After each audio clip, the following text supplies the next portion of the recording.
ওই জন্য তোমার ছোট্ট মতন ছাতা দিয়ে। বৃষ্টি পড়ছে? হ্যাঁ, কোনটা ভিজে যাচ্ছে? তোমার বরের তো বাইক আছে, তাহলে তুমি কেন টোটোতে করে গেলে? তোমরা দুজন মিলে টোটোতে করে যাও কেন? আসলে তোমরা একেবারেই ঠিক ধরেছো। যারা কমেন্ট করেছো, জানি আমাদের বডি শেমিং করার জন্য এবং আমাদেরকে খারাপ কথা বলার জন্য, তোমরা উল্টোপাল্টা ভাবে আমাদেরকে সোজাভাবে না বলে এভাবে কথা ঘুরিয়ে পেঁচিয়ে কমেন্ট করো। যাই হোক, আমি কিন্তু ঘুরানো পেঁচানো কথা একেবারে বুঝতে পারি না। আমি একজন সোজা সাপটা মানুষ এবং আমার হাজবেন্ড তার থেকেও একেবারে সরল মনের মানুষ।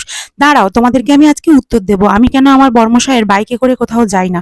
প্রথমত বলি, আমাদের যখন দেখে শুনে বিয়ে হয়েছিল তখন কিন্তু একটা কন্ডিশন ছিল, যেমন আমাদের অনেক খারাপ দিক ছিল তেমন আমাদের অনেক ভালো দিকও ছিল। এই যেমন আমি মোটা, আমার বর্মশাই আমাকে মোটা বলতে পারবে না, কারণ বর্মশাইও চেহারা ভারী। আর আমার বর্মশাই যেহেতু চেহারা ভারী, সেই জন্য আমি বর্মশাইকে নিজে থেকে কিন্তু উল্টোপাল্টা বলতে পারবো না, দুজনেই যেহেতু সমান। তো যাই হোক, এই বিষয়টা ক্লিয়ার করতে পারলাম। তারপরে বলি, আমি কেন বর্মশাইয়ের বাইকে চড়ি না। বর্মশাইয়ের বাইকে চড়তে গেলে আমার কিন্তু অনেকটাই ভয় লাগে। বাকিটা পরে বলছি, দাঁড়াও। এই মাছগুলো কোথা থেকে এলো বলো তো? আমার বাবার পুকুরের মাছ। আমার বাবা ভালোবেসে আমাদেরকে এই যে মাছগুলো পুকুর থেকে ধরে পাঠিয়েছে ভাইকে দিয়ে। তো বড় বড় মাছ সাইজের দেখো। আমার বোনের বিয়েতে এই পুকুরের মাছ দিয়েই কিন্তু আমার বোনের বিয়েতে অর্ধেক লোক একবেলা খেয়েছে। আর তারপরে কিন্তু মাছ শুধুমাত্র রাত্রিবেলা বিয়ের যে খাবার দাবার আয়োজন ছিল তখনই মাত্র কাতলা মাছ কেনা হয়েছিল। আদারওয়াইজ কিন্তু এই পুকুরের মাছেই সব লোকজন কিন্তু সামলে ফেলেছিলাম আমরা। আর হ্যাঁ, এবার আসি আমার বর্মশাইয়ের বাইকে কেন আমি উঠি না। বর্মশাই হেভি ওয়েটের এবং আমিও হেভি ওয়েটের, যেটা তোমাদের মূল উদ্দেশ্য আমাদেরকে বলার। সেই জন্য আমরা টোটো করে যাই। আসলে কেউ কারোর কোনো ক্ষতি চাই না। আমার বর্মশাই চাইলেই আমাকে বাইকে করে নিতে পারে এবং সে বারে বারে বলে, তুমি কিন্তু বাইকে ওঠো, তুমি বাইকে করে চলো, কিন্তু আমি বাইকে উঠতে চাই না। তার কারণ, দুজনে যদি কোথাও পড়ে যাই, হাত পা ভেঙে যায় কিংবা কোথাও যদি লেগে যায়, তাহলে কিন্তু সেটা রিকভার করতে অনেকটা সময় লেগে যাবে। আমার শাশুড়ি মায়ের পায়ে অনেক প্রবলেম, সুতরাং আমি বাড়িতে রান্নাবান্না না করলে, ঘরের কাজ না করলে আমার শাশুড়ি মা সবটা পেরে উঠবে না। আর আমার শাশুড়ি মা দেখো, ভালো করে সোজা হয়ে হাঁটতেও পারেন না। এই যে ওর মা কিন্তু ওর বাইকে উঠছে, উঠে এখন যাবে ব্যাংকে, কারণ ওই যে কিছু একটা প্রবলেম হয়েছে, ব্যাংকে গিয়ে আবারও ব্যাংকের বইটা ঠিক করতে হবে। সেই জন্য দুপুরবেলা বর্মশাই দোকান থেকে এসে আর বাড়িতে ঢুকলো না, ব্যাগগুলো আমাদের কাছে দিয়ে দিল। আর আমার জায়ের ছেলে কাকুর কাছ থেকে ব্যাগগুলোকে নিয়ে কিন্তু দাঁড়িয়েছিল। আর আমার জায়ের ছেলে খুবই আন্ডারস্ট্যান্ডিং এবং খুব ভালো বাচ্চা, অন্য বাচ্চাদের থেকে অনেক অনেক বুদ্ধিমান এবং খুব ভালো।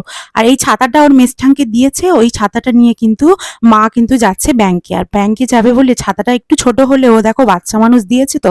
আর এই যে দেখো, আমার বর্মশাই বাইকে করে কিন্তু সবাইকে নিতে পারে, মাকে নেয়, বন্ধু বান্ধবকে নেয়, পাড়ার ছেলেদের নেয়। আর ওর ব্যাগগুলো নিয়ে আমি এখন ঘরে যাব।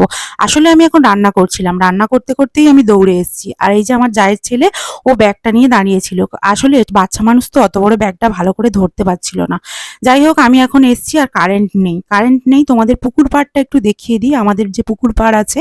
আর বাকি কথা আবারও বলবো, তোমরা যারা যারা প্রশ্ন করো আমাদেরকে যে আমাদের এই ব্যাপার ওই ব্যাপার, তো আমি তো ঘুরিয়ে পেঁচিয়ে কথা বেশি বুঝতে পারি না। সেই জন্য প্লিজ, আমি একজন সাদা সিধে একদম সোজা সাপটা মানুষ, তোমরা আমাদেরকে পরিষ্কারভাবে জিজ্ঞেস করবে, আমি নিশ্চয়ই উত্তর দেব। তো আমার ভিডিওতে আসা কমেন্টের অনেক উত্তরই আমি খুঁজে পাই, কিন্তু দিতে পারি না, কারণ তোমরা অনেকে বলো আমি নেগেটিভ কমেন্টের অ্যান্সার করি, বা করতে নেই নেগেটিভ কমেন্টের অ্যান্সার। তো তবুও আমি কিন্তু তোমাদের কাছে পরিষ্কারভাবে সবকিছু বলি, তার কারণ এটাই, যাতে মানুষের মনের মধ্যে আমাদেরকে নিয়ে কোনো খাদ না থাকে বা কোনো রকম কোনো মিথ্যা ধারণা বা ভাবনা না থাকে। যেহেতু ফেসবুকে আছি অনেক দিন ধরে, পরিবারের মধ্যে সবাই একটা আমাদের ভালোবাসার মানুষ হয়ে গেছে তোমরা, তো এই কারণেই। আর আমি এখানে গ্যাস টেবিলটা মুছে নিচ্ছিলাম, রান্না বান্না টুকিটাকি সব করে দোকানে খাবার পাঠিয়ে দিয়েছি। এখন বাকি যেগুলো আছে, মা, তোমাদের দাদা ভাই আর আমি খাওয়ার জন্য, আর আমার জায়ের ছেলের জন্য আলু ভাজা, ওই ডিম সিদ্ধ। তো এই যে সব রান্না বান্না হয়ে গেছে, আমার যা দেওর সবাই খাওয়া দাওয়া হয়ে গেছে। মা বা তোমাদের দাদা ভাই ব্যাংক থেকে এলে তবেই কিন্তু আমি খাওয়া দাওয়া করব। এদিকে আমি সব কাজ গুছিয়ে নিয়ে আজকে কিন্তু রেডি করে ফেললাম। চলো টাটা, ভালো থেকো সবাই।